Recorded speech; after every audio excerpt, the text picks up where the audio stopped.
Hi, my name's Tracy, and I work for West Virginia University's Extension Service Family Nutrition Program. Welcome to my kitchen. Today, we are making an Asian stir fry.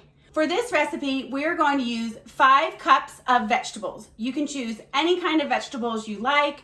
I like to use a rainbow of different vegetables, so like red peppers. I also used broccoli, zucchini, carrots, and then for some purple, I use some purple onion as well. We're gonna use 1 cup of broth. You can use chicken, beef, or vegetable, whichever you prefer. I always use bouillon cubes so that I don't have to have lots of cans. So 1 bouillon cube and 1 cup of water, 2 tablespoons of soy sauce, 1 tablespoon of garlic powder, and 1 tablespoon of cornstarch for thickening.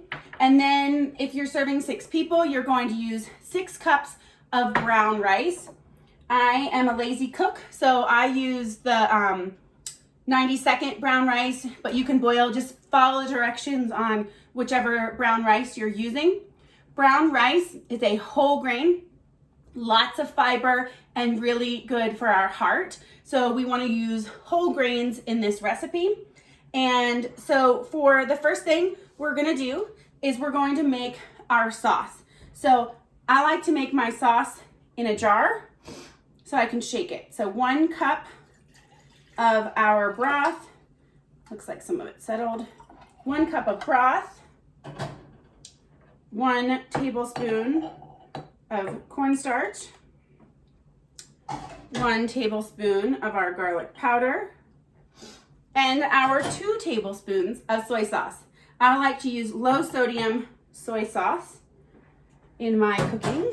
And then the joy of a jar is I'm all set, and then we're just gonna set this to the side because we'll use it in a few minutes. I'm gonna get my skillet heating up. I've already washed my hands. I've washed all of my vegetables and sliced them. I like to keep my vegetables about the same size so that when they're cooking, everything kind of cooks at a similar rate. So nice kind of bite-sized, fork-size pieces. I thought I would show you my favorite way to cut a bell pepper. This is a sweet red bell pepper. And the best way I have found to cut these is to basically peel it. I can't think of a better word, but peel it. So when you're selecting your knife, always use the knife that's right for the job. You don't want some big cutting knife if we're just cutting a little pepper. So I'm gonna go down on the side of our pepper because all of our seeds are in the center. So we kind of want to stay away from them and keep them intact. So I'm gonna cut down this side, and now I can see all the seeds. That's what we're staying away from. So now I have a nice slice that's nice and big, no seeds. And then I'm gonna slice down this side, and the last side. And then I kind of have my little bottom here. And what I love about this technique is here's all my seeds. I didn't make a big mess. They didn't get everywhere. And it's kind of like a little seed package. The other kitchen trick I use is the produce bags that we get from the market. I just put all of my scraps in there, and then you can either take it to the compost or just toss it. But that way I kind of have a trash can on my counter. And then from here, I'm just gonna slice them into those strips or whatever shape you were going for. Always keep your fingers out of the way. I use like a little claw so that it's not going to cut my fingers. So we're gonna slice, slice, slice. And we're almost there. Perfect. I always encourage people to eat the whole rainbow, all of the different colors, so that we get a variety of different vitamins and minerals. So I think this looks delicious. So this is our 5 cups of prepared cut vegetables.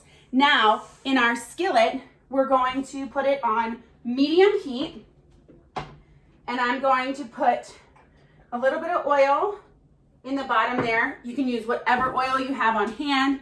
And when you go to put your vegetables in, you should hear a really nice sizzle. So let's see if my pan's hot enough. Oh yeah. That's the sound that we're looking for. So I use the biggest skillet in my kitchen for this recipe. It might be overflowing a little bit. I'll show you real quick. Might be overflowing a little bit, but as these vegetables cook down, they're going to shrink in size as they lose some of the water. You're going to use a big spoon, and you want to kind of keep them moving as they cook. In the beginning of my cooking process, I like to kind of mix it all up, and then I put the lid on for the first few minutes to get a nice steam, and then I pull the lid off to get some color on my vegetables. So we're gonna break some of these up. Oh my gosh, this looks delicious. I just love all the different colors that we've got going on here. I lost some of my goodies. Put them back in there. They'll cook out. It's a good thing I cleaned my stove really well. My stove tends to be like an extra cooking utensil sometimes. All right, so we're gonna get a little bit of color, then we're gonna kind of steam them a little, and then we'll take the lid off to get a little more color and get the water out. Oh my gosh, this smells so good. And I just lost a carrot behind my stove, so I guess I'll be pulling that out today.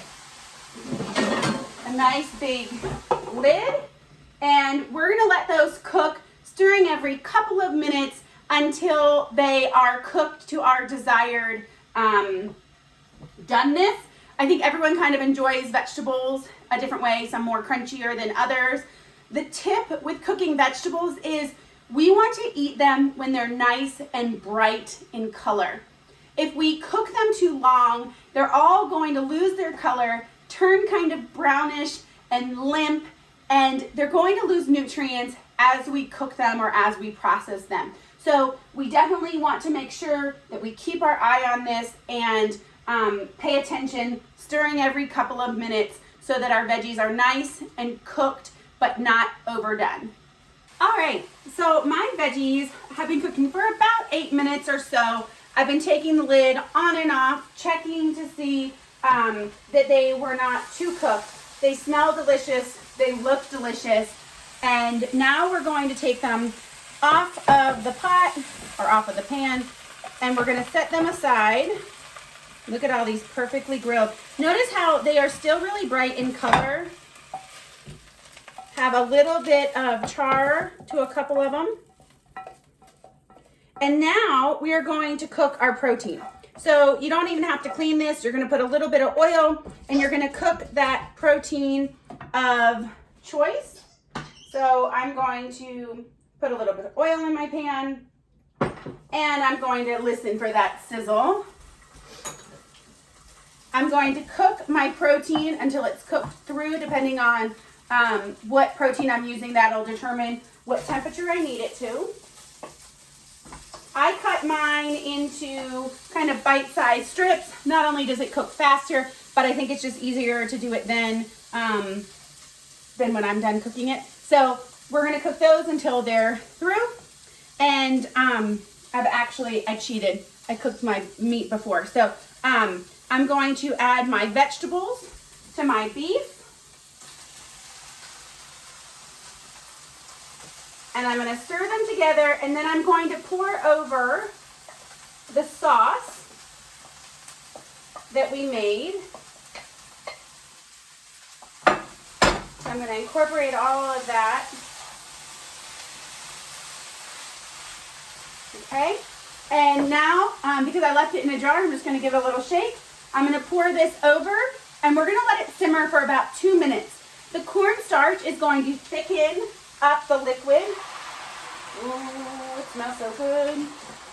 Be careful, this recipe steams a lot because of all the water in the vegetables as well as the sauce. We need to be careful that we're always pouring away from us, lifting the lid towards us, not away from us so that it's blowing in our faces. Oh my gosh, that garlic smells so good. And we're just going to, it's actually thickening almost immediately. It kind of has that nice thick stir fry sauce.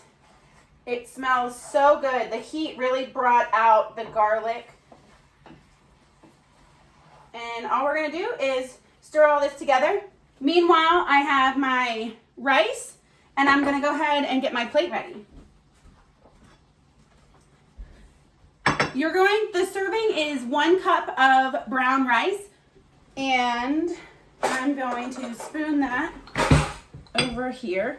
Now, some people put their veggies right on top. Some people put it on the side. It's whatever you like. I tend to be a side-by-side girl, but that's just me. So I've got 1 cup of brown rice. And while that's cooking, one of the other things I love to top my stir fry with is some fresh spring onions. If you notice, I've got it in a little cup. I used these the other day for our baked potatoes. And if you put your, see how they still have the roots? If you put it in a cup of water, they'll actually start growing again, and then I can keep using them. The trick is to refresh the water about every day or every other day. And then I have like kitchen shears that I like to use. So I always wash them before I use them, but these are only for food. So we're gonna use these, and I'm gonna snip some fresh green onions on top. So now that my veggies are nice and cooked, I'm going to, oh my gosh, this smells so good. Okay, I'm not using the right utensil here, I feel like. So the serving is about a cup's worth of vegetables, and then the meat. So let's see. I'm a broccoli fan. I feel like whenever I make my family's plates, whoever likes broccoli gets more broccoli and so forth. And then, so I have my plate here. And then for my green onions, I'm kind of just gonna shake them off here, and I'm gonna use my kitchen shears, and I'm gonna get some really pretty fresh green color on my plate. I love these things, so I'm gonna put a couple extra. Okay, there we go.